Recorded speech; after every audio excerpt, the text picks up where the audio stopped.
L'épître de Paul aux Galates, chapitre 1. Paul, apôtre, non de la part des hommes ni par un homme, mais par Jésus-Christ et Dieu le Père, qui l'a ressuscité des morts, et tous les frères qui sont avec moi, aux églises de la Galatie. Que la grâce et la paix vous soient données de la part de Dieu le Père et de notre Seigneur Jésus-Christ, qui s'est donné lui-même pour nos péchés, afin de nous arracher du présent siècle mauvais, selon la volonté de notre Dieu et Père, à qui soit la gloire au siècle des siècles. Amen. Je m'étonne que vous vous détourniez si promptement de celui qui vous a appelé par la grâce de Christ pour passer à un autre évangile. Non pas qu'il y ait un autre évangile, mais il y a des gens qui vous troublent et qui veulent renverser l'évangile de Christ. Mais quand nous-mêmes, quand un ange du ciel annoncerait un autre évangile que celui que nous vous avons prêché, qu'il soit anathème. Nous l'avons dit précédemment et je le répète à cette heure, si quelqu'un vous annonce un autre évangile que celui que vous avez reçu, qu'il soit anathème. Et maintenant, est-ce la faveur des hommes que je désire ou celle de Dieu ? Est-ce que je cherche à plaire aux hommes ? Si je plaisais encore aux hommes, je ne serais pas serviteur du Christ. Je vous déclare, frères, que l'évangile qui a été annoncé par moi n'est pas de l'homme, car je ne l'ai ni reçu ni appris d'un homme, mais par une révélation de Jésus-Christ. Vous avez su en effet quelle était autrefois ma conduite dans le judaïsme, comment je persécutais à outrance et ravageais l'Église de Dieu, et comment j'étais plus avancé dans le judaïsme que beaucoup de ceux de mon âge et de ma nation, étant animé d'un zèle excessif pour les traditions de mes pères. Mais lorsqu'il plut à celui qui m'avait mis à part dès le sein de ma mère, et qui m'a appelé par sa grâce, de révéler en moi son Fils, afin que je l'annonçasse parmi les païens, aussitôt je ne consultai ni la chair ni le sang, et je ne montai point à Jérusalem vers ceux qui furent apôtres avant moi, mais je partis pour l'Arabie. Puis je revins encore à Damas. 3 ans plus tard, je montai à Jérusalem pour faire la connaissance de Céphas, et je demeurai 15 jours chez lui. Mais je ne vis aucun des autres apôtres, si ce n'est Jacques, le frère du Seigneur. Dans ce que je vous écris, voici, devant Dieu, je ne mens point. J'allai ensuite dans les contrées de la Syrie, de la Cilicie. Or j'étais inconnu de visage aux églises de Judée qui sont en Christ. Seulement elles avaient entendu dire, celui qui autrefois nous persécutait annonce maintenant la foi qu'il s'efforçait alors de détruire, et elle glorifiait Dieu à mon sujet. L'épître de Paul aux Galates, chapitre 2. 14 ans après, je montai de nouveau à Jérusalem avec Barnabas, ayant aussi pris Tite avec moi. Et ce fut d'après une révélation que j'y montai. Je leur exposai l'évangile que je prêche parmi les païens. Je l'exposai en particulier à ceux qui sont les plus considérés, afin de ne pas courir ou avoir couru en vain. Mais Tite, qui était avec moi, et qui était grec, ne fut pas même contraint de se faire circoncire, et cela à cause des faux frères qui s'étaient furtivement introduits et glissés parmi nous pour épier la liberté que nous avons en Jésus-Christ, avec l'intention de nous asservir. Nous ne leur cédâmes pas un instant, et nous résistâmes à leurs exigences, afin que la vérité de l'Évangile fût maintenue parmi vous. Ceux qui sont les plus considérés, quels qu'ils aient été jadis, cela ne m'importe pas. Dieu ne fait point exception de personne. Ceux qui sont les plus considérés ne m'imposèrent rien. Au contraire, voyant que l'Évangile m'avait été confié pour les incirconcis, comme à Pierre pour les circoncis, car celui qui a fait de Pierre l'apôtre des circoncis a aussi fait de moi l'apôtre des païens, et ayant reconnu la grâce qui m'avait été accordée, Jacques, Céphas et Jean, qui sont regardés comme des colonnes, me donnèrent, à moi et à Barnabas, la main d'association, afin que nous allassions, nous, vers les païens, et eux vers les circoncis. Ils nous recommandèrent seulement de nous souvenir des pauvres, ce que j'ai bien eu soin de faire. Mais lorsque Céphas vint à Antioche, je lui résistai en face, parce qu'il était répréhensible. En effet, avant l'arrivée de quelques personnes envoyées par Jacques, il mangeait avec les païens, et quand elles furent venues, il s'esquiva et se tint à l'écart par crainte des circoncis. Avec lui, les autres Juifs usèrent aussi de dissimulation, en sorte que Barnabas même fut entraîné par leur hypocrisie. Voyant qu'il ne marchait pas droit selon la vérité de l'Évangile, je dis à Céphas en présence de tous, « Si toi qui es juif, tu vises à la manière des païens et non à la manière des Juifs, pourquoi forces-tu les païens à judaïser ? Nous sommes juifs de naissance et non pécheurs d'entre les païens. Néanmoins, sachant que ce n'est pas par les œuvres de la loi que l'homme est justifié, mais par la foi en Jésus-Christ, nous aussi nous avons cru en Jésus-Christ, afin d'être justifiés par la foi en Christ, et non par les œuvres de la loi, parce que nulle chair ne sera justifiée par les œuvres de la loi. Mais tandis que nous cherchons à être justifiés par Christ, si nous étions aussi nous-mêmes trouvés pécheurs, Christ serait-il un ministre du péché ? Loin de là. Car si je rebâtis les choses que j'ai détruites, je me constitue moi-même un transgresseur, car c'est par la loi que je suis mort à la loi, afin de vivre pour Dieu. J'ai été crucifié avec Christ, et si je vis, ce n'est plus moi qui vis, c'est Christ qui vit en moi. Si je vis maintenant dans la chair, je vis dans la foi au Fils de Dieu, qui m'a aimé et qui s'est livré lui-même pour moi. Je ne rejette pas la grâce de Dieu, car si la justice s'obtient par la loi, Christ est donc mort en vain. L'épître de Paul aux Galates, chapitre 3. Ô Galates, dépourvus de sens, qui vous a fasciné, vous, aux yeux de qui Jésus-Christ a été peint comme crucifié ? Voici seulement ce que je veux apprendre de vous. Est-ce par les œuvres de la loi que vous avez reçu l'Esprit, ou par la prédication de la foi ? Êtes-vous tellement dépourvus de sens ? Après avoir commencé par l'Esprit, voulez-vous maintenant finir par la chair ? Avez-vous tant souffert en vain ? Si toutefois c'est en vain. Celui qui vous accorde l'Esprit et qui opère des miracles parmi vous, le fait-il donc par les œuvres de la loi ou par la prédication de la foi ? Comme Abraham crut à Dieu et que cela lui fut imputé à justice, reconnaissez donc que ce sont ceux qui ont la foi qui sont fils d'Abraham. Aussi l'Écriture, prévoyant que Dieu justifierait les païens par la foi, a d'avance annoncé cette bonne nouvelle à Abraham. Toutes les nations seront bénies en toi, de sorte que ceux qui croient sont bénis avec Abraham le croyant. Car tous ceux qui s'attachent aux œuvres de la loi sont sous la malédiction. Car il est écrit, maudit est quiconque n'observe pas tout ce qui est écrit dans le livre de la loi et ne le met pas en pratique, et que nul ne soit justifié devant Dieu par la loi. Cela est évident, puisqu'il est dit, le juste vivra par la foi. Or la loi ne procède pas de la foi, mais elle dit, celui qui mettra ces choses en pratique vivra par elles.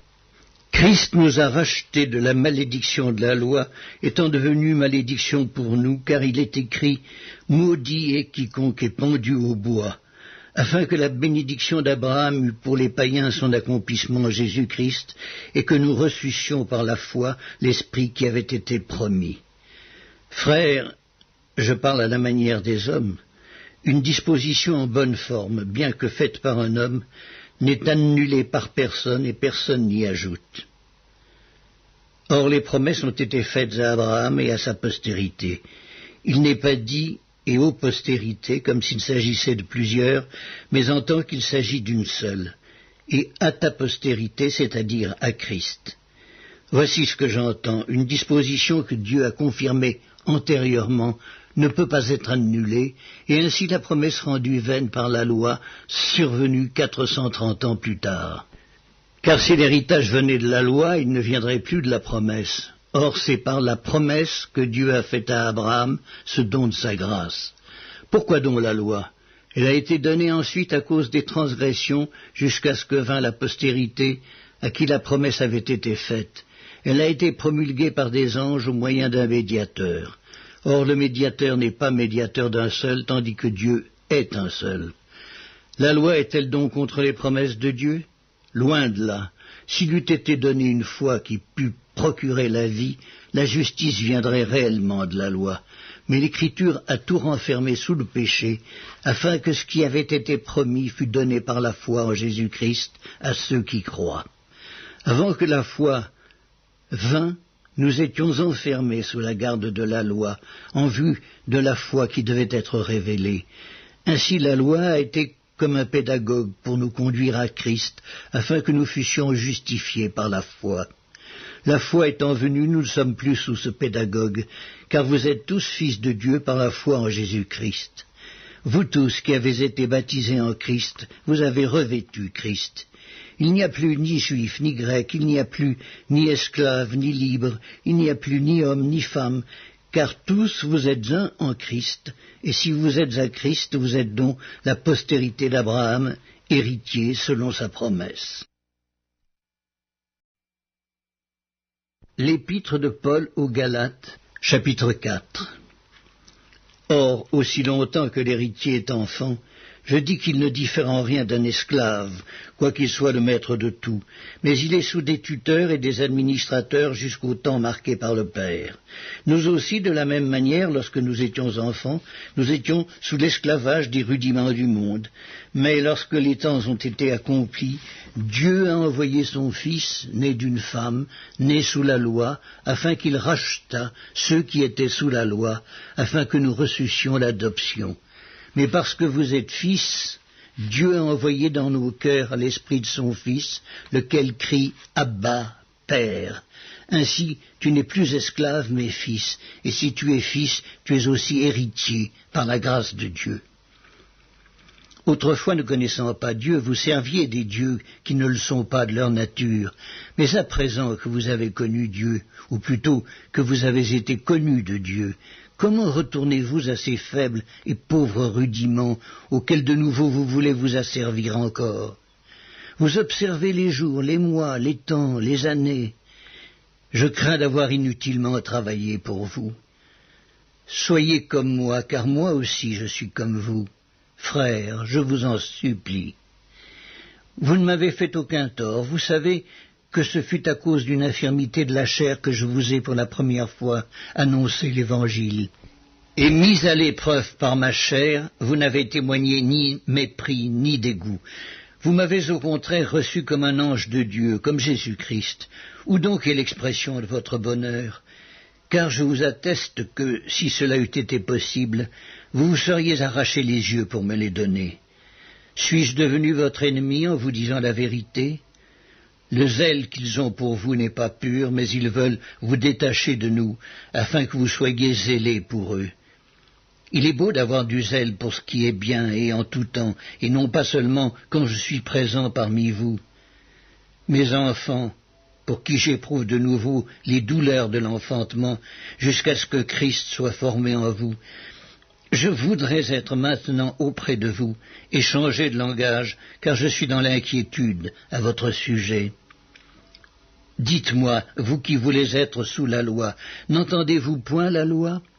Car il est écrit qu'Abraham eut 2 fils, un de la femme esclave et un de la femme libre. Mais celui de l'esclave naquit selon la chair et celui de la femme libre naquit en vertu de la promesse. Ces choses sont allégoriques, car ces femmes sont 2 alliances. L'une du mont Sina, enfantant pour la servitude, c'est Agar, car Agar c'est le mont Sina en Arabie, et elle correspond à la Jérusalem actuelle qui est dans la servitude avec ses enfants. Mais la Jérusalem d'en haut est libre, c'est notre mère, car il est écrit « Réjouis-toi, stérile, toi qui n'enfantes point. Éclate et pousse des cris, toi qui n'as pas éprouvé les douleurs de l'enfantement. Car les enfants de la délaissée seront plus nombreux que les enfants de celle qui était mariée. Pour vous, frères, comme Isaac, vous êtes des enfants de la promesse. Et de même qu'alors celui qui était né selon la chair persécutait celui qui était né selon l'esprit, ainsi en est-il encore maintenant. Mais que dit l'Écriture? Chasse l'esclave et son fils, car le fils de l'esclave n'héritera pas avec le fils de la femme libre. C'est pourquoi, frères, nous ne sommes pas enfants de l'esclave, mais de la femme libre. L'épître de Paul aux Galates, chapitre 5. C'est pour la liberté que Christ nous a affranchis. Demeurez donc fermes et ne vous laissez pas mettre de nouveau sous le joug de la servitude. Voici, moi, Paul, je vous dis que si vous vous faites circoncire, Christ ne vous servira de rien. Et je proteste encore une fois à tout homme qui se fait circoncire qu'il est tenu de pratiquer la loi tout entière. Vous êtes séparés de Christ, vous tous qui cherchez la justification dans la loi. Vous êtes déchus de la grâce. Pour nous, c'est de la foi que nous attendons par l'Esprit l'espérance de la justice. Car en Jésus-Christ, ni la circoncision, ni l'incirconcision n'a de valeur, mais la foi qui est agissante par la charité. Vous courriez bien, qui vous a arrêté pour vous empêcher d'obéir à la vérité? Cette influence ne vient pas de celui qui vous appelle. Un peu de levain fait lever toute la pâte. J'ai cette confiance en vous, dans le Seigneur, que vous ne penserez pas autrement. Mais celui qui vous trouble, quel qu'il soit, en portera la peine. Pour moi, frère, si je prêche encore la circoncision, pourquoi suis-je encore persécuté? Le scandale de la croix a donc disparu? Puisse-t-il être retranché, ceux qui mettent le trouble parmi vous? Frères, vous avez été appelés à la liberté, seulement ne faites pas de cette liberté un prétexte de vivre selon la chair, mais rendez-vous par la charité serviteurs les uns des autres, car toute la loi est accomplie dans une seule parole, dans celle-ci, tu aimeras ton prochain comme toi-même. Mais si vous vous mordez et vous dévorez les uns les autres, prenez garde que vous ne soyez détruits les uns par les autres. Je dis donc, marchez selon l'esprit, et vous n'accomplirez pas les désirs de la chair, car la chair a des désirs contraires à ceux de l'esprit, et l'esprit en a de contraires à ceux de la chair. Ils sont opposés entre eux, afin que vous ne fassiez point ce que vous voudriez. Si vous êtes conduits par l'esprit, vous n'êtes point sous la loi. Or, les œuvres de la chair sont manifestes. Ce sont l'impudicité, l'impureté, la dissolution, l'idolâtrie, la magie, les inimitiés, les querelles, les jalousies, les animosités, les disputes, les divisions, les sectes, l'envie, l'ivrognerie, les excès de table et les choses semblables. Je vous dis d'avance, comme je l'ai déjà dit, que ceux qui commettent de telles choses n'hériteront point le royaume de Dieu. Mais le fruit de l'esprit, c'est l'amour, la joie, la paix, la patience, la bonté, la bénignité, la fidélité, la douceur, la tempérance. La loi n'est pas contre ces choses. Ceux qui sont à Jésus-Christ ont crucifié la chair avec ses passions et ses désirs. Si nous vivons par l'Esprit, marchons aussi selon l'Esprit. Ne cherchons pas une vaine gloire en nous provoquant les uns les autres, en nous portant envie les uns aux autres. L'épître de Paul aux Galates, chapitre 6. Frères, si un homme vient à être surpris en quelque faute, vous qui êtes spirituels, redressez-le avec un esprit de douceur. Prends garde à toi-même de peur que tu ne sois aussi tenté. Portez les fardeaux les uns des autres et vous accomplirez ainsi la loi de Christ. Si quelqu'un pense être quelque chose, quoiqu'il ne soit rien, il s'abuse lui-même. Que chacun examine ses propres œuvres, et alors il aura sujet de se glorifier pour lui seul, et non par rapport à autrui, car chacun portera son propre fardeau. Que celui à qui l'on enseigne la parole fasse part de tous ses biens à celui qui l'enseigne. Ne vous y trompez pas, on ne se moque pas de Dieu. Ce qu'un homme aura semé, il le moissonnera aussi. Celui qui sème pour sa chair moissonnera de la chair la corruption. Mais celui qui sème pour l'esprit moissonnera de l'esprit la vie éternelle. Ne nous lassons pas de faire le bien, car nous moissonnerons au temps convenable si nous ne nous relâchons pas. Ainsi donc, pendant que nous en avons l'occasion, pratiquons le bien envers tous, et surtout envers les frères en la foi. Voyez avec quelle grande lettre je vous ai écrit de ma propre main. Tous ceux qui veulent se rendre agréables selon la chair vous contraignent à vous faire circoncire uniquement afin de n'être pas persécutés pour la croix de Christ. Car les circoncis eux-mêmes n'observent point la loi, mais ils veulent que vous soyez circoncis pour se glorifier dans votre chair. Pour ce qui me concerne, loin de moi la pensée de me glorifier d'autre chose que de la croix de notre Seigneur Jésus-Christ, par qui le monde est crucifié pour moi, comme je le suis pour le monde. car ce n'est rien que d'être circoncis ou incirconcis. Ce qui est quelque chose, c'est d'être une nouvelle créature. Paix et miséricorde sur tous ceux qui suivront cette règle et sur l'Israël de Dieu. Que personne désormais ne me fasse de la peine, car je porte sur mon corps les marques de Jésus. Frères, que la grâce de notre Seigneur Jésus-Christ soit avec votre esprit. Amen.